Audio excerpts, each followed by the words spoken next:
তরুণদেরকে ছাড়া এই বাংলাদেশ গড়া যাবে না।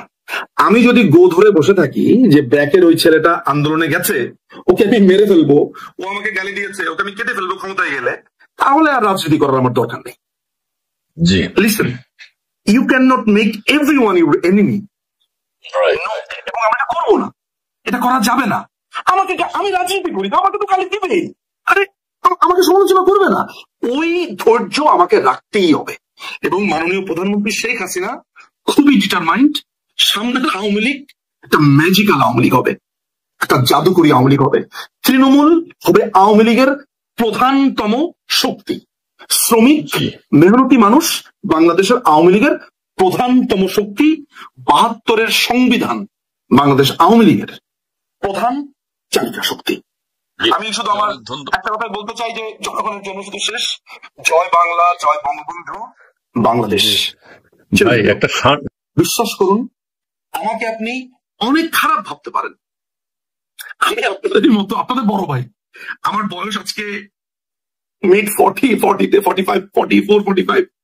সো আপনারা আমাকে যদি ভাই ভাবেন, আমি ধরেন আওয়ামী লীগ সমর্থন করি, আপনার সাথে আমার অসংখ্য তর্ক হবে, আমি আপনার কথা মানবো না, এন্ড অফ দ্য ডেতে আমি আপনাকে মেরে ফেলবো না। আমার সাথে আপনি তর্ক করতে পারেন, আপনি যে পার্টিরই হন না কেন, আপনি আমার সাথে কথা বলতে পারেন। এই জায়গাটা আমি সবসময় রাখি, অল দ্য টাইম, এক্সেপ্ট জামাত। এই মৌলবাদীর কোন স্থান নাই আমার সাথে, ওরা ওদের মতো থাকুক। অন্য যে কোনো party you can talk to me. এবং আমি আপনার আগেও বলি যে মাননীয় প্রধানমন্ত্রী আপনার শত্রু নয়। মাননীয় প্রধানমন্ত্রী শেখ হাসিনা বারবার বলেন এই ছাত্রদেরকে ব্যবহার করা হয়েছে। তিনি এমন না যে আওয়ামী লীগ আসলে আপনাদেরকে ফাঁসি দেবে, মারবে, কাটবে। নো, আমাদের পলিসিতে এটা নেই। আমাদের পলিসিতে যা আছে, বাংলাদেশ আওয়ামী লীগ ক্ষমতায় আসলে এই দেশটা হবে মেহনতি মানুষের, এই দেশটা হবে কৃষকের, এই দেশটা হবে শ্রমিকের, এই দেশটা হবে তরুণদের, এই দেশটা হবে যার ব্রেন আছে তার। এই দেশটা আমরা এমন ভাবে করব যে প্রত্যেকটা তরুণ যেন মনে করতে পারে এই দেশটা তার, irrespective of any political ideology. Doesn't really matter. ম্যাটারটা হচ্ছে তরুণদেরকে আমরা কানেক্ট করতে চাই এই কান্ট্রিটার সাথে, ওদের মাথার ভিতরে আমরা পুশ করে ঢুকিয়ে দিতে চাই এই দেশটা তার, এই দেশটা আমেরিকার না, এই দেশটা অন্য কোনো দেশের না, এই দেশটা তার। এই বাঙালি জাতীয়তাবাদ, এই দেশ তার মাথাতে আমরা দিতে চাই। এবং শিক্ষা, আমরা এডুকেশন সেক্টরটাকে এমন একটা জায়গাতে নিয়ে যেতে চাই যেন তাকে যুদ্ধ করতে না হয় আর সারা পৃথিবীতে, আমাদের যেন ওই সৌদি আরবে গিয়ে বা মিডল ইস্টে গিয়ে এত কষ্ট না করতে হয়। আমরা বাংলাদেশটাকে মেহনতি মানুষের করতে চাই। একজন কৃষক, তিনি এমপি হবেন, তিনি ধান লাগানো শেষে পার্লামেন্টে আসবেন, পার্লামেন্টের সেশনের পরে ধান লাগাতে যাবেন। একজন শ্রমিক মেহনতি মানুষ, তারা হবে সামনের সময়ের প্রতিনিধি। বাংলাদেশ আওয়ামী লীগ তরুণদেরকে নিয়ে, শ্রমিকদেরকে নিয়ে সামনের জীবন গড়বে। আমাদের ভুল থাকতে পারে, ভ্রান্তি থাকতে পারে, কিন্তু আমরা এই মানুষকে, বাংলাদেশকে ভালোবাসি। অনেক ধন্যবাদ। সে বলছে যে এটা একটা হৃৎপিণ্ড, এটাকে যদি আমি বিদেশি কোম্পানির কাছে দিয়ে দেই, এটার জন্য টেন্ডার কোথায়? এটা অতীতে যখন দেওয়া হয়েছে টেন্ডার সাবমিট করা হয়েছে, টেন্ডার কই? এটার জন্য আমরা কি কোটেশন, আমাদের যারা এটাকে করবে তারা কেন শ্রেষ্ঠ, এটা বাংলাদেশের মানুষ কিভাবে জানবে? এটার জন্য কোনো ওপেন প্ল্যাটফর্মে ঘোষণা দেওয়া হয়েছে?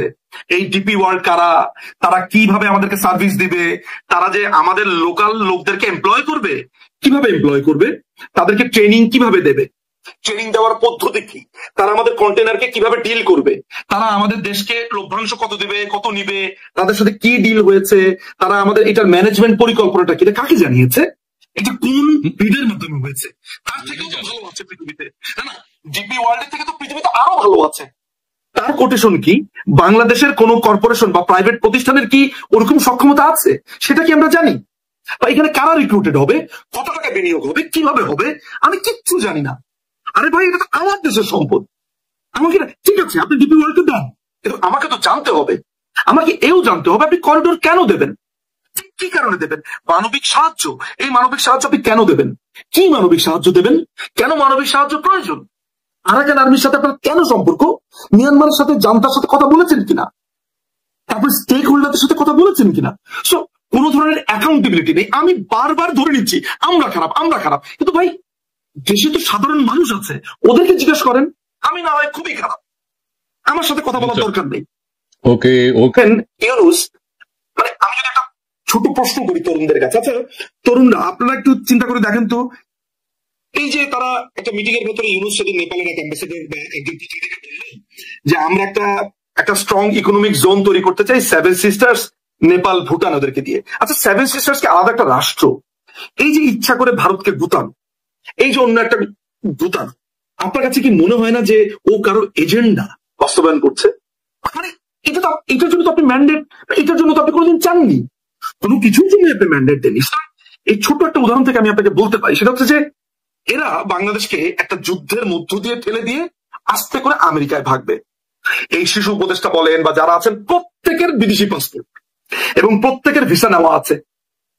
দুই একজন হয়তো বা খপ্পরে পড়ে যাবে, পালাতে পারবে না, বাকি সবগুলো কিন্তু পালিয়ে যাবে, মাঝখান দিয়ে বিপদে পড়বেন আপনি। যা কিছু ঘটে গেছে, সামটাইমস উই ফিল ব্লেসড। কেন ব্লেসড মনে করি জানেন? যেমন ধরেন যে এই যে আজকের এই ঘটনাটা, যে হাহা রিয়েক্ট দিয়েছে, এই কারণে চাকরি চলে গেছে, কমেন্ট করেছে, চাকরি চলে গেছে, আপনি সমালোচনা করেছেন, চাকরি চলে গেছে। মানে ফ্যাসিজমের কোন পর্যায়ে আছি আমরা তাহলে? তীব্রতাটা ঠিক এই পর্যায়ে যে একেবারে আওয়ামী লীগ বিরোধী একটা মানুষ আমাদের সামনে হয়তো বা তার ইগোর কারণে স্বীকার করে না, বাসায় ফিরে বলে হোয়াটস গোয়িং অন, আরে এটা থেকে ভয়ঙ্কর লোকজনকে দাওয়াত দিয়ে নিয়ে এসেছি। মানে তার কাছে মনে হচ্ছে যে আমি কি করেছি। আমার মাঝে মধ্যে মনে হয় যে এই পুরো ঘটনাটা আমাদের জন্য ব্লেসিংস, এতটুকু দেখানোর জন্য তোমরা আমাদেরকে যা বলেছো আমরা তা ছিলাম না। এইটা যে একটা আমেরিকান চাল, এই ছেলেগুলো বুঝবে আফটার ধরেন 35 বা মানে 40-র ভেতর ওরা বুঝে যাবে, একটা সময় বুঝবে। আমি আমার এই মিড 40-তে, আমি আমার এই মিড 40-তে আজকে যখন পেছনে ফিরে তাকাই, আজকে থেকে ধরেন 16-17 বছর আগে যেভাবে ভেবেছি, আমি আজকে এইভাবে ভাবি না আসলে। আজকে থেকে 18 বছর 19 বছর আগে 30 বয়স, আমি যখন আমি ইংল্যান্ডে এসেছি ধরেন 22-23 বছর বয়সে, ওই সময় নিজুম আর আজকে নিজুমের মধ্যে আকাশ পাতাল তফাৎ। আমার বাবা আমাকে সব সময় বলতেন, সব সময় এখনো বলেন, তুমি 40-এর পরে একটু বুঝতে শিখেছো, তুমি 40-এর আগে কিছুই বোঝনি। বিলিভ মি, বাবার সাথে আমি তর্কাতর্কি করতাম, অপছন্দ হতো। আজকের যারা তোমরা 18 থেকে 30-এর মধ্যে আছো, তোমরা এক ধরনের রোমান্টিসিজমের মধ্যে আছো। এই যে একটা লাইক দেওয়ার কারণে, একটা কমেন্টের কারণে একটা ভদ্রলোকের চাকরি চলে গেছে, আমি ধরে নিচ্ছি যে সে চরমভাবে আওয়ামী লীগের সমর্থক। কিন্তু তোমার কাছে কি মনে হয় যে তুমি এইভাবে সিঙ্গেল আউট করতে পারবে? তো এটার জন্য তো তোমাকে বাংলাদেশের 2 থেকে 3 কোটি 4 কোটি লোককে মেরে ফেলতে হবে, ঘরে ঘরে মেরে ফেলতে হবে। তাহলে তো সার্জিসের বাবাকেও মেরে ফেলতে হবে, কারণ সার্জিসের বাবা পঞ্চগড়ে আওয়ামী লীগের নেতা ছিলেন। হয়তো মারবে। তারপরে মাহফুজ আলমের বাবা, তার চাচা আওয়ামী লীগের নেতা ছিল, তাহলে তো সবাইকে মেরে ফেলতে হবে। এই যে ছোট ছোট ছোট ছোট ক্ষোভ গুলো, এই জিনিসটা মেনে নিতে হবে যে বাংলাদেশের আওয়ামী লীগের সমর্থক থাকবে, এটা বাড়ছে, এটা বাড়ছে।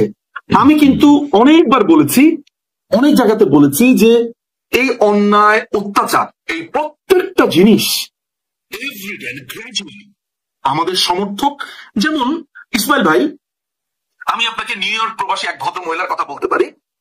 আমি 27শে সেপ্টেম্বর আপনার নিউ ইয়র্কে গেছি, সেখানে জাতিসংঘের সামনে প্রোটেস্ট এবং আমাদের আরো কিছু ওয়াশিংটনে বেশ কিছু কাজ ছিল। সেখানে এক ভদ্র মহিলার কথা পার্টিকুলারলি বলতে পারি, 55 ইয়ার্স ওল্ড।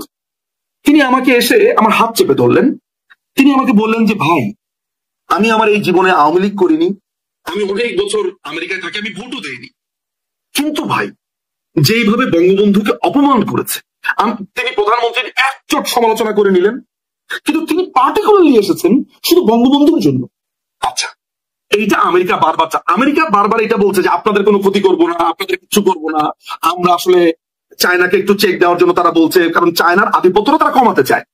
এইটা প্রধানমন্ত্রী একটা সময় প্রধানমন্ত্রী মনে করলো যে তার হুইসেল ব্লো করা দরকার, উনি প্রচন্ড রেগে মেগে এটা সংসদে গিয়ে বলে দিল। মাননীয় প্রধানমন্ত্রীকে আপনারা জানেন, তিনি খুবই স্ট্রেট ফরওয়ার্ড একজন মানুষ, আমাদের মা খালাদের মতো, তাকে দূরতম দ্বীপের মতো আপনার কখনো মনে হবে না। আপনি শেখ হাসিনাকে দেখলে আপনার কখনো মনে হয় যে তাকে ম্যাডাম ডাকি, তাকে ম্যাম ডাকি, আপনার মনে হবে যে ওনাদের মনে ফুফু ডাকা যায়, খালা ডাকা যায়, চাচি ডাকা যায়, এরকম মনে হয় না। তিনি মানুষটাই এমন। কোনোদিন যদি ব্যক্তিগতভাবে তার সাথে কোনোদিন কথা বলেন, তাহলে বুঝবেন যে তিনি সিম্পলি একটা মাদার ক্যারেক্টার।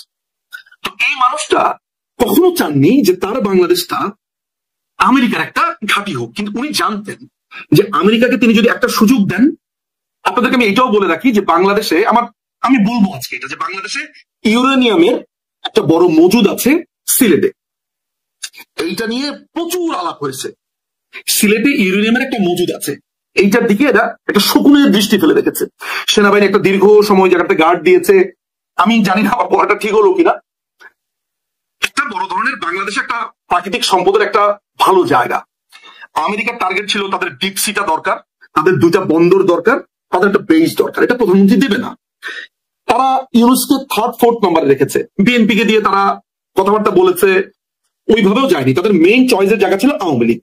আওয়ামী লীগ এটা শুনবে না, করবে না। ফলে আওয়ামী লীগকে 2018 সাল থেকে এদের বিরুদ্ধে লড়তে হয়েছে, নানান ভাবে লড়তে হয়েছে। আপনারা আজকে এগুলো শুনেন, আওয়ামী লীগকে তো অনেক জায়গাতে দোষ দেন, আওয়ামী লীগের জন্য কাঁদবেন একদিন। হয়তো আওয়ামী লীগের আমরা তো একটা ফেরেস্তার দল না যে আমরা ফেরেস্তা, আমাদের কোনো ভুল হতে পারে না। আমরা তো ইউটোপিয়ান মানে ওই আদর্শের একটা জায়গাতে না যে আপনি যেটাকে ভালো মনে করছেন, খারাপ মনে করছেন ওইটাই ঘটবে না। আমাদের দোষ আছে, ত্রুটি আছে। আমাদের দলে অনেক মানুষ এটাকে একটা ক্যাপিটালিজমের জায়গা মনে করেছে, বুর্জোয়াদের একটা জায়গা হয়েছে। প্রলেতারিয়াতদের কথা আমরা মনে করিনি, আমরা মেহনতি মানুষের কথা মনে করিনি, কৃষকদেরকে অনেক ক্ষেত্রে, সব ক্ষেত্রে আমি বলবো না, কে পার্টিকুলার জায়গাতে। কিন্তু মাননীয় প্রধানমন্ত্রী তিনি তো তার চেষ্টা সর্বোচ্চ করেছেন। কিছু মন্ত্রী, কিছু এমপিস, তাদের কারণে হয়তো আমরা সাফার করেছি, আমরা দ্যাটস ভেরি ট্রু। কিন্তু এটা তো ঠিক, ওভারঅল বাংলাদেশ আওয়ামী লীগ চেষ্টা করেছে। তো বাংলাদেশ আওয়ামী লীগ এদেরকে ঠেকিয়ে রেখেছে একটা লম্বা সময় পর্যন্ত।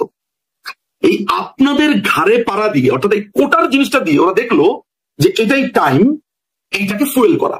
এবং এই জিনিসটা ওরা জানতো যে এইটাকে যদি উইদিন 3-4 ইয়ার্স এর ভেতরে আমেরিকা এখানে ঢুকতে না পারে তাদের জন্য প্রবলেম, বিকজ বাইডেন প্রশাসন এই জিনিসটাকে করতে চেয়েছিল। ফলে আপনাদেরকে ব্যবহার করে, এই কোটাকে ব্যবহার করে, কোটা যদি না হতো, লেটসে কোটার ব্যাপারটা আমরা সমাধান করে ফেলেছি 5 দিনের মধ্যে, ঠিক তার পর তারা যে অ্যাটাকটা করতো সেটা হচ্ছে আশুলিয়াতে শ্রমিকদেরকে দিয়ে। আমাদের কাছে সেই তথ্যটা ছিল। আমি ব্যক্তিগতভাবে জানি যে চিটাগং, ইপিজেড, তারপরে সাভার, আশুলিয়াতে তারা কি ধরনের পরিকল্পনা করছে। এবং আপনি জানেন যে বাংলাদেশে একটা কঠিন সিআইএর এজেন্ট আছে কল্পনা আক্তার, তার নাম খুঁজে নেবেন এই কল্পনা আক্তারকে। ভয়ঙ্কর রকমের এক সিআইএর দালাল। এদেরকে দিয়ে নানান ভাবে চেষ্টা করছিল যে শ্রমিকদের একটা অসন্তোষ করবার জন্য। তরুণদেরকে ছাড়া এই বাংলাদেশ গড়া যাবে না। আমি যদি গো ধরে বসে থাকি যে ব্র্যাকের ওই ছেলেটা আন্দোলনে গেছে, ওকে আমি মেরে ফেলবো, ও আমাকে গালি দিয়েছে, ওকে আমি কেটে ফেলবো ক্ষমতায় গেলে, তাহলে আর রাজনীতি করার আমার দরকার নেই। জি, listen, you can not make everyone your enemy. এবং আমরা এটা করবো না, এটা করা যাবে না। আমি রাজনীতি করি, আমাকে তো গালি দিবেই, আরে আমাকে সমালোচনা করবে না। ওই ধৈর্য আমাকে রাখতেই হবে। এবং মাননীয় প্রধানমন্ত্রী শেখ হাসিনা খুবই ডিটারমাইন্ড, সামনের আওয়ামী লীগ একটা ম্যাজিক্যাল আওয়ামী লীগ হবে, একটা জাদুকরী আওয়ামী লীগ হবে। তৃণমূল হবে আওয়ামী লীগের প্রধানতম শক্তি। শ্রমিক, মেহনতি মানুষ বাংলাদেশের আওয়ামী লীগের প্রধানতম শক্তি। 72-এর সংবিধান বাংলাদেশ আওয়ামী লীগের প্রধান চালিকা শক্তি। আমি শুধু আমার একটা কথাই বলতে চাই যে জনগণের জন্য শুধু শেষ, জয় বাংলা, জয় বঙ্গবন্ধু, বাংলাদেশ। একটা